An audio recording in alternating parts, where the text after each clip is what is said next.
la grammaire libertaire que j'ai théorisée dans plusieurs travaux se rapporte aux grands principes de l'économie coopérative: un homme, une voix, indivisibilité du capital de l'entreprise coopérative, partage des bénéfices, limite dans les différences de salaire, rejet de la propriété privée et de la compétition comme principe économique.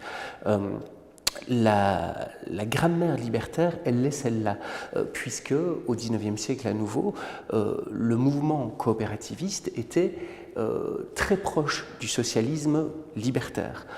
Ce socialisme libertaire-là, qui était défendu par Bakounine, par exemple, ou par Proudhon en France, dans l'internationale ouvrière, dans l'Organisation internationale des travailleurs, s'est opposé aux marxistes.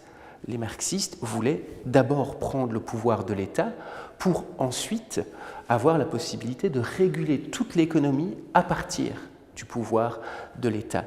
Le socialisme libertaire voulait également assurer une redistribution des richesses, mais sans faire d'abord une révolution pour prendre le pouvoir de l'État, en construisant localement les initiatives coopératives, en les fédérant toutes ensemble pour les organiser à l'échelon national, mais sans avoir besoin du pouvoir de l'État d'abord. On voit qu'aujourd'hui, c'est ce qui renaît également dans toute une série d'initiatives coopératives locales ou dans les zones d'autonomie à défendre. On s'organise de manière non capitaliste et on ne demande rien à l'État, ou en tout cas, on demande le moins possible. C'est là que je vois une grammaire libertaire dans les pratiques contemporaines, et cette grammaire, elle est fortement inspirée des mouvements anarchistes du XIXe siècle, je pense, qui étaient des mouvements, je le rappelle, c'est important,